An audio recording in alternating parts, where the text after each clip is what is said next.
चारो वामभागम् पाणौ महासायकचारुचापम् नमामि रामं रघुवंशनाथम्। यत्र यत्र रघुनाथ कीर्तनं तत्र तत्र कृतमस्तकाञ्जलिम् बाष्पवारि परिपूर्णलोचनं मारुतिं नमत राक्षसान्तकम्। गोविंद मेरी यह प्रार्थना है, भूलूं न मैं नाम कभी तुम्हारा। निष्काम होके दिन रात गाऊं, गोविंद दामोदर माधवेति। देहांत काले मम सामने हो, बंसी बजाते मन को लुभाते। गाता यही मैं तननाथ त्यागूं, गोविंद दामोदर माधवेति। याज्ञवल्क्य भरद्वाज मुनि समेत महेश, बंदो तुलसीदास पुनि कागभूषुंड खगेश। सिया मांडवी उर्मिला श्रुति कीरति बरबाम चार ललन चारो लली तुलसी करत प्रणाम।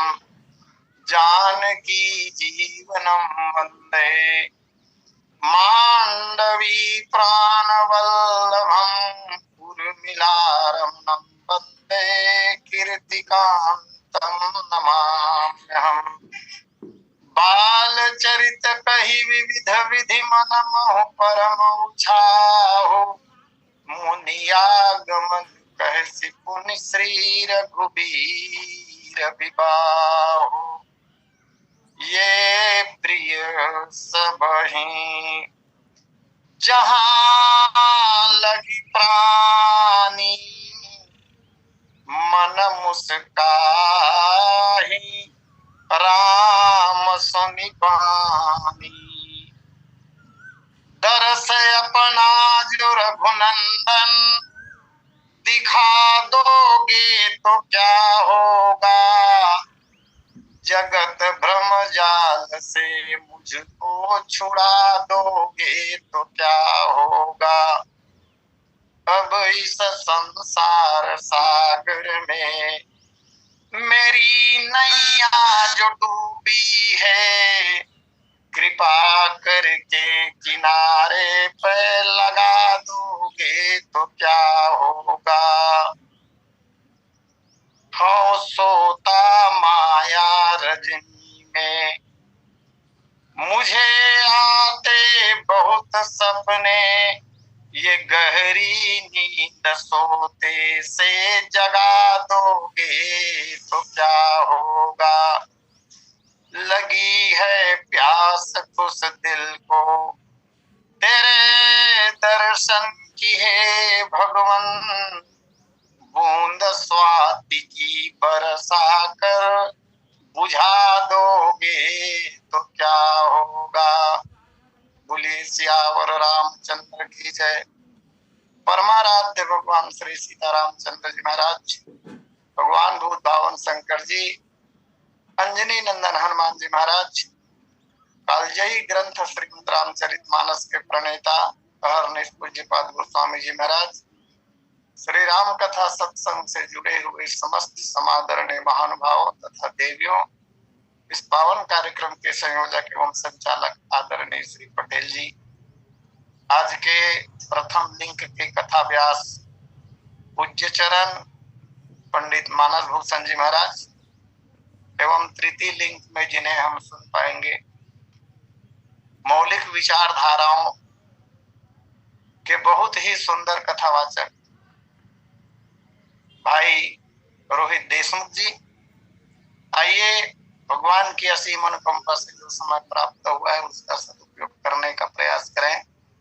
कथा के क्रम में कल हमने दर्शन किया था, विदेहराज जनक जी ने अपनी स्थिति का वर्णन विश्वामित्र जी महाराज के प्रति किया कि इन्हें ही विलोकत अति अनुरागा, बरबस ब्रह्म सुख मन त्यागा। और फिर उन्होंने भगवान श्री रामचंद्र जी महाराज के स्वरूप के संबंध में जानना भी चाहा, और तब उनके प्रश्नों का उत्तर देते हुए बड़ा सुंदर उत्तर दिया है गुरुदेव विश्वामित्र जी ने। कह मुनि बिहसी कहे नृपति का, वचन तुम्हारा न हो अली का। हे राजन, आपने जो चिंतन किया है, आपने अपने अनुभव में जो प्राप्त किया है, बात तो वही सही है। और ऐसा कहते हुए विश्वामित्र जी महाराज ने मुस्कुरा दिए थे।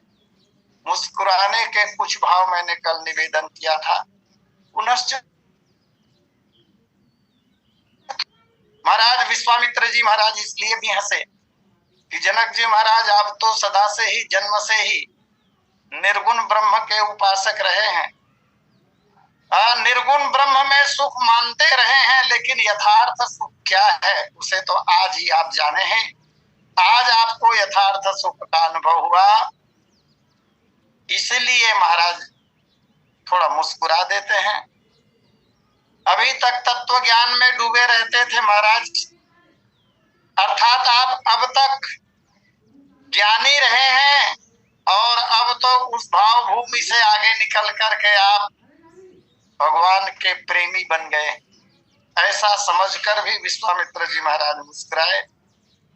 अथवा जैसे किसी व्यक्ति के पास कोई श्रेष्ठ वस्तु हो और दूसरा व्यक्ति उस श्रेष्ठ वस्तु की पहचान कर ले, तो जिसके पास श्रेष्ठ वस्तु रहती है वह व्यक्ति प्रसन्न होता ही है कि मेरी श्रेष्ठ वस्तु की पहचान सामने वाले ने कर लिया। जो वस्तु मेरे पास है, दुर्लभ वस्तु, उसका मूल्यांकन सामने वाला कर रहा है, अतएव प्रसन्न हो जाता है व्यक्ति। ठीक इसी प्रकार विश्वामित्र जी महाराज प्रसन्न हो गए और मुस्कुरा दिए। एक कारण और कहा जाता है मुस्कुराने के, अभी तक तो आपने बहुत कम समय तक श्री राम लक्ष्मण का दर्शन किया है महाराज, और दर्शन करते ही आपकी यह दशा हो गई है, और आगे चलकर तो इनके साथ शीघ्र ही मधुर संबंध स्थापित होने वाला है, और इन्हीं के प्रसाद पर्यंत आपके नगर जनकपुर में बड़ा आनंद उत्सव होने वाला है। ऐसा भाव मन में लाकर विश्वामित्र जी महाराज मुस्कुरा देते हैं। और जनक जी महाराज ने जो पूछा था, नृप कुल तिलक, मुनि कुल तिलक के नृप कुल पालक, उस प्रश्न का उत्तर गुरुजी बहुत सारगर्भित और कम शब्दों में दे रहे हैं। भगवान के विचारधारा को ध्यान में रखते हुए उत्तर दिया जा रहा है। ऐसा उत्तर तो कोई महान मनीषी ही दे सकता है। कहा गुरुजी ने, बोले ये प्रिय सबही जहां लगी प्राणी, मन मुस्काहि राम सुनि बानी। ये प्रिय सबही, हे राजन, जैसे ये आपको प्रिय लग रहे हैं ना, ऐसे ही ये सबको प्रिय लगते हैं। केवल आपके प्रिय नहीं है, ये सबके प्रिय हैं। सब ही जहां लगी प्राणी, जहां तक प्राणियों का संसार है, सारे संसार के प्राणियों को ही ये प्रिय लगते हैं। अब उसका वर्गीकरण अलग अलग किया जा सकता है कि संसार में प्राणी कौन कौन से, किस किस तरह के, तो सबको प्रिय है, अर्थात केवल आपको ही प्रिय नहीं है, यह कथन है। और सभी प्राणियों को प्रिय है। सबको प्रिय इसलिए है, गुरुदेव वशिष्ठ ने कहा था, प्राण प्राण के जीव सुख के सुख राम। ये तो सबके प्राण हैं, प्राणों के प्राण हैं। और प्राण जो होता है वो सबको सर्वाधिक प्रिय होता है। मानस जी में ही कहा गया है, देह प्राण ते प्रिय कछु नहीं। चक्रवर्ती जी महाराज के संदर्भ में ये बात कही गई थी, देह प्राण ते प्रिय कछु नहीं। यद्यपि ऐसा भी कहा जाता है प्राण पुत्र दो सबसे प्यारा, लेकिन पुत्र की प्रीता प्राण के बाद में है। सर्वाधिक प्रिय हर प्राणी को अपना प्राण ही होता है। और यहाँ भगवान सबके प्रिय कहे जा रहे हैं। जो अनुभव जनक जी महाराज ने किया था उसका गूढ़ार्थ में उत्तर विश्वामित्र जी महाराज दे रहे हैं। सबको प्रिय कौन होगा, प्रश्न ये है यहाँ पर। व्यक्ति, कोई भी व्यक्ति संसार में सबका प्रिय नहीं हो सकता, हो ही नहीं सकता, कोई कितना भी महान क्यों न हो। सबको प्रिय तो केवल और केवल ब्रह्म ही होते हैं। ब्रह्म सबको प्रिय हुआ करते हैं। हाँ, उनका स्वरूप अलग अलग भले हो सकता है। ब्रह्म को हम इस रूप में भी निरूपित कर सकते हैं। यदि प्रश्न किया जाए किसी भी व्यक्ति के लिए, कोई किसी भी व्यवसाय से जुड़ा हो, कोई व्यक्ति कोई भी कार्य करता हो, प्रश्न प्रति प्रश्न जब उससे किया जाएगा तो अंत में उत्तर यही मिलेगा कि सब कुछ केवल और केवल सुख के लिए किया जाता है। सारा कर्म, सारा व्यवसाय, सारे उपक्रम केवल और केवल सुख अथवा आनंद के लिए किया जाता है। और भगवान का एक नाम आनंद ही है। भगवान आनंद स्वरूप है। ईश्वर अथवा भगवान सबको चाहिए ही। उसी की प्राप्ति के लिए सारे उपाय किए जाते हैं। ब्रह्म का लक्षण बतलाते हुए हमारे शास्त्र कहते हैं कि अस्ति भाति प्रियम रूपम नाम चेत्यंस पंचकम, इनमें से आद्यम त्रयम ब्रह्म रूपम माया रूपम ततो द्रवयम। तीन लक्षण जो हैं वो ब्रह्म के कहे गए हैं, अस्ति भाति और प्रिय। नाम और रूप तो माया जगत के विषय हैं। ये तीनों इनमें दिखाई दे रहे हैं। इससे सिद्ध होता है कि ये ब्रह्म ही है और कुछ नहीं। ब्रह्म को छोड़कर और कुछ भी नहीं, ब्रह्म ही है। और जनक जी महाराज ने भी सगुण ब्रह्म का ही अनुभव किया है भगवान राम लक्ष्मण को देखकर। चूंकि सब लोगों के लिए प्रिय केवल ब्रह्म होते हैं, अस्तु श्री राम ब्रह्म ही हैं। ये लक्षण कहकर श्री राम को ब्रह्म निरूपित कर दिया विश्वामित्र जी महाराज ने। सीधे तौर पर ये ब्रह्म है ऐसा भले नहीं कहा, ऐसा कहना भी नहीं है उनको, क्योंकि कल मैंने निवेदन किया था फिर लीला का रस समाप्त हो जाएगा। एक दूसरी बात, जनक जी महाराज ने यह कहा था, सहज विराग रूप मन मोरा, फकित होत जिमि चंद चकोरा। उसी संदर्भ में उनके प्रश्नों का उत्तर देते हुए विश्वामित्र जी ने कहा, ये प्रिय सब ही जहां लगी प्राणी। इसका तात्पर्य ये हुआ कि हे राजन, इनका दर्शन करके, इन राजकुमारों को देखकर जो स्थिति आपकी हुई है ना, वही स्थिति जगत में सबकी होती है। जैसे आपका मन ब्रह्म सुख को छोड़कर इनमें अनुरक्त हो गया, आप इन्हें देखकर अति आनंद में मग्न हो गए, इसी तरह संसार के सभी प्राणी मग्न हो जाते हैं। और मानस जी में इसका बहुत सुंदर उदाहरण गोस्वामी जी महाराज ने दिया है, जिन्होंने भी श्री राम को देखा तो बोले भय मगन सब देखनिहारे, जनक समान अपान विसारे। ये तो हो गई बात थलचरों की। पृथ्वी में रहने वाले जो लोग हैं उन्होंने भय सब मगन हो गए। देखनिहारे, देखने वाले लोग, थलचर लोग। अच्छा,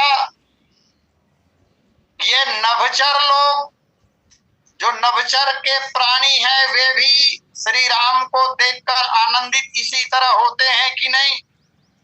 तो बोले होते हैं। खग मृग मगन देखी छवि होहि, लिए चोरी चितराम बटोही।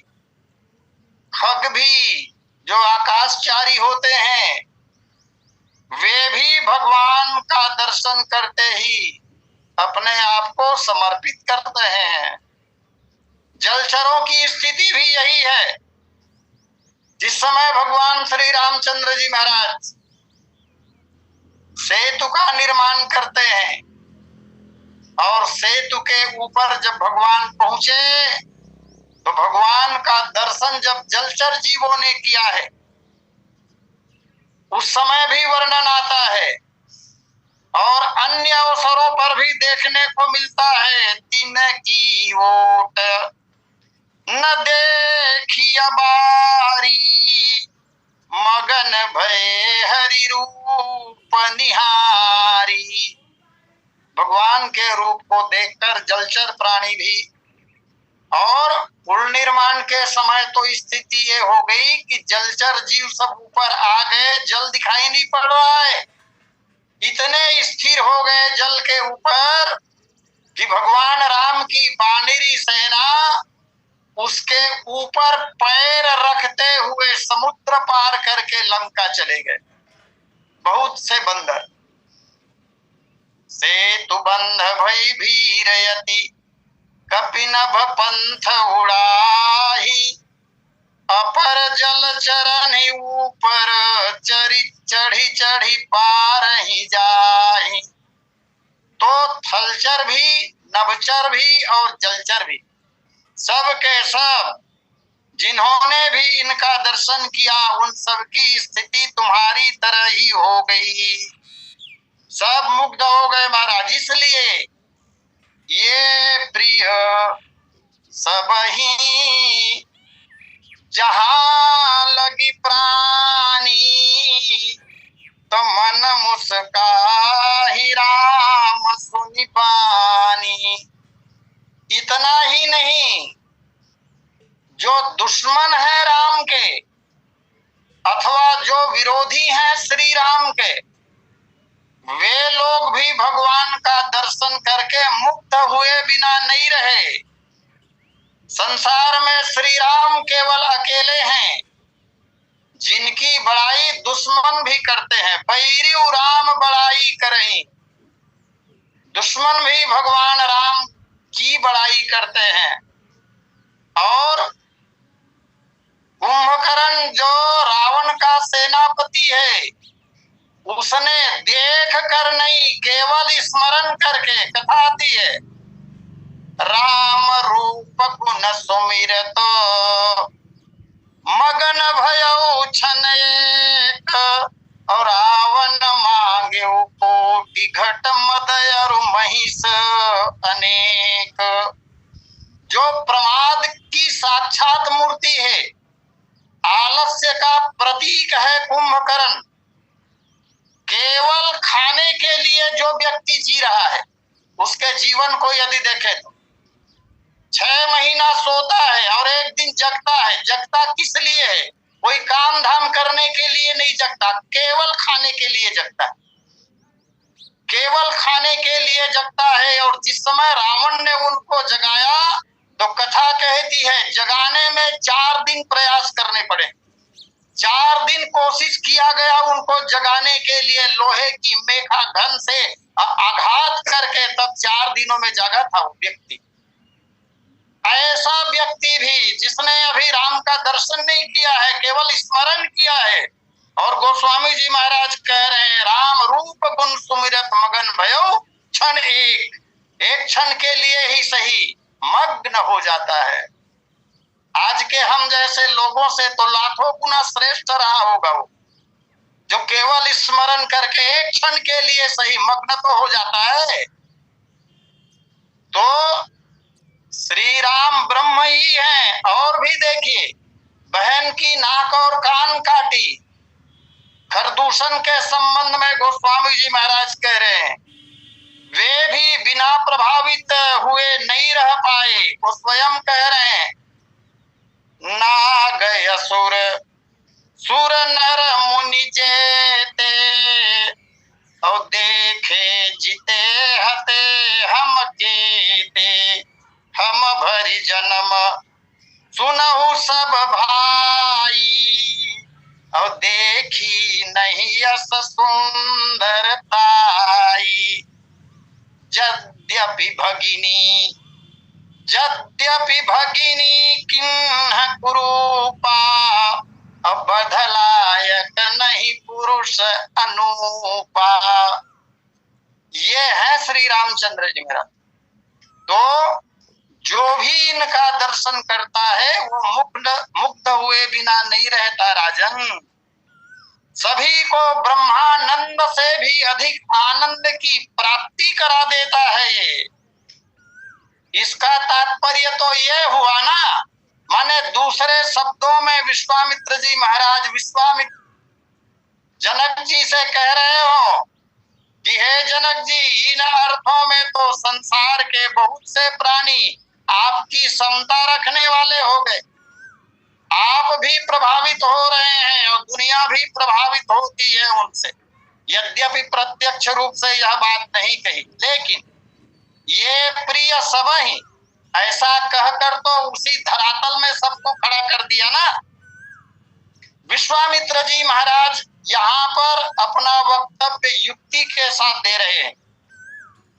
उन्होंने कहा कि समस्त जीवधारी इनको प्रिय है और आप तो महाराज चैतन्य तत्ववेत्ता है, आप ज्ञानी है, आपके ऊपर इनके दर्शन का ऐसा असर अगर पड़ गया तो इसमें कोई आश्चर्य की बात नहीं है। और एक बात, जो ब्रह्मानंद आपको प्रिय है ना, वो सबको प्रिय नहीं है महाराज। आप जैसे प्रिय लोगों की संख्या कम है, ब्रह्म ज्ञान में डूबे रहने वाले लोगों की संख्या बहुत कम है महाराज। ऐसे लोग भी जब प्रभावित हो गए तब दूसरों का क्या कहना। पुनः कह रहे हैं विश्वामित्र जी महाराज संकेत के द्वारा, अभी तक हमने देखा थलचर प्रभावित हुए, जलचर प्रभावित हुए, नभचर प्रभावित हुए, दुश्मन लोग प्रभावित हुए, और तो और भगवान के स्वरूप का दर्शन करके ज्ञान, उपासना, वेद और वेद के ऋषि भी इस बात का समर्थन करते हुए दिखाई दे रहे हैं। ज्ञान की साक्षात मूर्ति है माता कौशल्या। ज्ञान शक्तिश्च कौशल्या सुमित्रोपासनात्मिका। माता सुमित्रा उपासना। अब ज्ञान की मूर्ति माता कौशल्या क्या कह रही है? पूत परम प्रिय, पूत परम प्रिय तुम सबही के, प्राण प्राण के जीवन जी के। और यही बात तो गुरुदेव विश्वामित्र जी महाराज भी कह रहे हैं कि ये सबके लिए प्रिय है, जो बात माता कौशल्या ने कही। अच्छा, माता कौशल्या जब ज्ञान की मूर्ति है तो उनसे ज्यादा राम के विषय में भला कौन जानता होगा, जिन्होंने श्री राम को जन्म ही दिया है। श्री राम का विराट स्वरूप जिसने देखा है, उससे ज्यादा राम तत्व को भला दूसरा कौन जानेगा। जब उन्होंने कह दिया कि पूत परम प्रिय तुम सब ही के, प्राण प्राण के जीवन जी के। और माता सुमित्रा जो उपासना है उन्होंने समर्थन किया। समर्थन क्या? बोले पूजनीय पूजनीय प्रिय परम जहाते, और सब मानिय ही राम के नाते। जगत में जो भी पूजनीय और मान्य हुआ है वो केवल और केवल श्री राम के नाते से हुआ है, अर्थात ये ब्रह्म है। अब ब्रह्मर्षि वशिष्ठ जी महाराज जो वेद के ऋषि हैं उन्होंने भी यही बात कह दी, प्राण प्राण के जीव के, जीव सुख के सुख राम। और सबकी ओर से श्रुति कह रही है, वेद भगवान कह रहे हैं, आत्मान तु कामाय सर्वम प्रियम भवत्। बृहदारण्यक उपनिषद का मंत्र, इससे सिद्ध हुआ कि श्री राम ही ब्रह्म हैं और ये सबको प्रिय हैं। सबको प्रिय का तात्पर्य जो केवल देखते हैं उन्हें ही नहीं, जो देखते हैं उनको भी, जो जानते हैं उनको भी, जो नहीं जानते हैं उनको भी, जो स्मरण करते हैं उनको भी, अर्थात सबके ये प्रिय हैं, अप्रिय किसी के नहीं। लेकिन एक प्रश्न यहाँ पर पैदा होता है, अनुभव में ऐसा देखा जाता है कि हमारे आसपास कई लोगों को भगवान प्रिय नहीं है। मोटे तौर पर कई लोग भगवान की निंदा करते हुए भी दिखाई देते हैं। हाँ, दिखाई देते हैं भले, ना समझी के कारण वो ऐसा कर लेते हैं भले, किंतु भगवान उनको भी प्रिय है। जैसा कि कुछ देर पहले मैंने निवेदन किया, व्यक्ति सुख चाहता है और भगवान की आलोचना करने वाला भी सुख ही चाहता है। विचार किया जाए ऐसे लोगों पर तो निष्कर्ष यह निकलता है कि अनंत काल से यह प्राणी केवल और केवल अविनाशी अर्थात कभी समाप्त नहीं होने वाले सुख अथवा आनंद की खोज में आज पर्यंत भटक रहा है। प्रत्येक प्राणी को केवल और केवल आनंद चाहिए, और आनंद चाहिए यह बात कहीं पढ़ाया नहीं जाता। प्रत्येक प्राणी को आनंद चाहिए यह बात से किसी ने बताया नहीं है कि तुम्हें आनंद चाहिए, किसी ने पढ़ाया नहीं है कि तुम्हें आनंद चाहिए। वरन नैसर्गिक रूप से प्राणी की चाह होती है कि उन्हें आनंद चाहिए।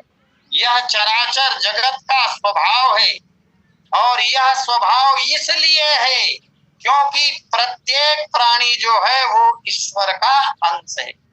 ईश्वर अंश जीव अविनाशी, चेतन अमल सहज सुख राशि। इसलिए तो कहा गया, तैत्तिरीय उपनिषद का मंत्र है, आनंदो ब्रह्मेति व्यजानात्। यह जीव ईश्वर का अंश है, इसलिए ईश्वर को पसंद करेगा ही। इसलिए जीव आनंद को चाहता है। किस आनंद को? जो अपरिमेय हो, थोड़ा न हो, जो असीम हो, अनिर्वचनीय हो, जिसका वर्णन न किया जा सके, अपौरुषेय हो और दिव्य हो, ऐसा आनंद चाहता है। और जब तक वह आनंद नहीं मिल जाता, जब तक परमानंद की प्राप्ति नहीं होती, तब तक व्यक्ति केवल और केवल प्रयास करता ही रहता है। और जब यह मिल जाता है तब यह जीवात्मा आनंदमय हो जाता है। आनंदमय जब हो जाता है तब इसके पास और जानने समझने आज का कोई अवसर ही नहीं रह जाता। और वो कौन है? तो रामचरितमानस में नामकरण संस्कार के अवसर पर गुरुदेव ने जो बात कही थी, वो आनंद का सागर भगवान श्री रामचंद्र जी महाराज हैं, जिनसे अत्यंत सुख की प्राप्ति प्राणियों को हो सकती है। इसलिए राम जी सबको प्रिय हैं, जो आनंद सिंधु सुख राशि, सी करते त्रैलोक्य सुपासी, सो सुख धाम राम यस नामा, अखिल लोकदायक विश्रामा। यही तो विश्वामित्र जी महाराज ने कहा। विश्वामित्र जी महाराज की बातों को सुनकर मन मुस्काई, राम सुनि बानी। भगवान मुस्कुराने लगे। समग्र साहित्य में भगवान जहां जहां मुस्कुराते हैं, हंसते हैं, बिहसते हैं, वहां कोई ना कोई गहरा भाव होता ही। यहाँ भी विश्वामित्र जी महाराज की वाणी को सुनकर भगवान मुस्कुराने लगे। भगवान के मुस्कुराने के कुछ भाव मानस मनीषियों ने कहा है, आइए मैं निवेदन करूं। भगवान इसलिए मुस्कुराए, मन में श्री रामचंद्र जी महाराज ने सोचा कि जनक महाराज के समान ज्ञानी कोई नहीं है, लेकिन हमारे पूज्य गुरुदेव ने जनक जी के समान सब प्राणियों को कह दिया।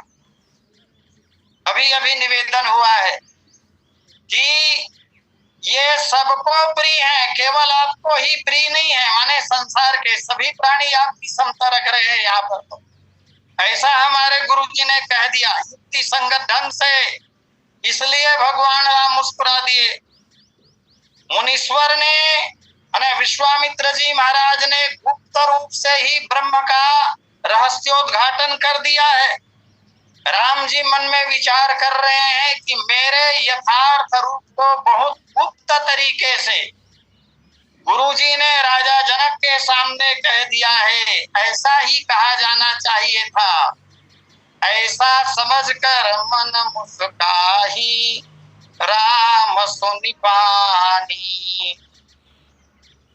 भगवान श्री राम इसलिए मन में मुस्काए, प्रत्यक्ष नहीं हंसे, क्योंकि अगर प्रत्यक्ष राम जी हंस दिए होते तो गंभीरता में दोष आ जाता। भगवान राम गंभीर हैं और जो गंभीर होता है उसका प्रत्यक्ष रूप से हंसना दोष हो जाता। इसलिए भी भगवान राम प्रत्यक्ष रूप से नहीं हंसे और मन मुस्काही राम सुनि बानी। भगवान इसलिए भी मुस्कुराए क्योंकि जिस ढंग से विश्वामित्र जी महाराज ने राम जी का परिचय देना शुरू किया था, उसमें राम जी के ऐश्वर्यों का वर्णन आ जाता। अस्तु भगवान राम ने मन ही मन मुस्काए और मन ही मन मुस्कुराकर अपनी माया को प्रेरित करके विश्वामित्र जी तक भेजा कि महाराज ऐश्वर्य का बखान ना करें, गंभीर शब्दों में, गूढ़ शब्दों में कह दीजिए, भले माधुर्य में कहिए, ऐश्वर्य को बचा कर रख लीजिए। वो तो ऐश्वर्य को प्रकट करने जा रहे थे और भगवान ने मुस्कुराकर जब माया को भेजा तब विश्वामित्र जी महाराज प्रभावित होकर तब भगवान की जो माधुर्य बातें हैं वो कहने लगे कि ये सब प्रिय हैं जहां लगी प्राणी। और आगे भी जो बात कहेंगे राम जी के संदर्भ में वो माधुर्य की बात होगी। इन कारणों से भगवान मुस्कुरा जाते हैं। अधिक ऐश्वर्य कथन से लीला में निरस्ता आ जाती, जैसा कि अभी निवेदन किया गया। एक बात और, अगर भगवान प्रत्यक्ष मुस्कुरा देते मान लो तो क्या होता? सब लोग यही समझते कि अपनी बड़ाई सुनकर राम जी हंस रहे हैं, और अपनी बड़ाई सुनकर जो आदर्श लोग होते हैं वो कभी मुस्कुराते हंसते नहीं है, अपनी प्रशंसा सुनते ही नहीं है। और भगवान राम का तो स्वभाव ही है, सुनी मुनि बचन प्रेम रस साने, तो सकुचि राम मन मोह मुस्काने। निज गुण श्रवण सुनत सकुचाही। भगवान का स्वभाव ये अन्यों में नहीं पाया जा सकता जिस मात्रा में राम जी में है। निज गुण सुनत, निज गुण श्रवण सुनत सकुचाही, पर गुण सुनत अधिक हरसाही। भगवान दूसरे का गुण जब सुनते हैं तो मुस्कुराने लगते हैं, यह बड़ी अद्भुत बात है। अन्यथा राम जी को छोड़कर कौन दूसरे की बड़ाई सुनकर मुस्कुराएगा। फिर राम जी मन ही मन मुस्कुराए, इसका एक कारण यह भी कहा जाता है, इनई बिलोकत अति अनुरागा, परबस ब्रह्म सुखई मन त्यागा। जनक जी का अनुभव है। जनक जी का अनुभव यही है कि श्री राम जी ब्रह्म है और इसे जान करके विश्वामित्र जी कह मुनि बिहसी कहे नृपनी का, वचन तुम्हारा न होई अली का। ऐसा कह करके हंसे थे, ऐसा कहा था इसलिए हंसे थे। और राम जी भी विश्वामित्र जी महाराज को देखकर मन ही मन इसीलिए हंसे कि इन्होंने तो हमको जान लिया। चाहे बात कितनी भी छिपाई जाए, जो भक्त होते हैं वो जान ही लेते हैं। और एक छोटी सी बात अंत में निवेदन करूं, विश्वामित्र जी को ऐश्वर्य का प्रकाशन करते हुए जब राम जी ने देखा तो उन्हें रोकने के लिए, जैसा कि माया के संदर्भ में मैंने बात कही थी, इसलिए भी राम जी मुस्कुराए, क्योंकि यहाँ खास बात यह थी कि अगर भगवान राम का ऐश्वर्य प्रकट हो जाता मान लो, तो रावण मरण धनुज कर जाचा, प्रभु विधि वचन किन्न जह साचा। रावण ने जो वरदान मांगा था कि हम काहू के मरहिन मारे, बानर मन जाति दुई बारे, यह बात सिद्ध होने में गड़बड़ हो जाता, इस कार्य में विघ्न आ जाता। इसलिए भी भगवान राम मन मुस्काहि राम सुनि बानी। आइए समय पूर्णता पर अस्तु। यही आदरणीय पटेल जी को सादर आमंत्रण के साथ वाणी विराम। बोलिए सियावर रामचंद्र की जय। बोलिए सियावर रामचंद्र की जय। मलाम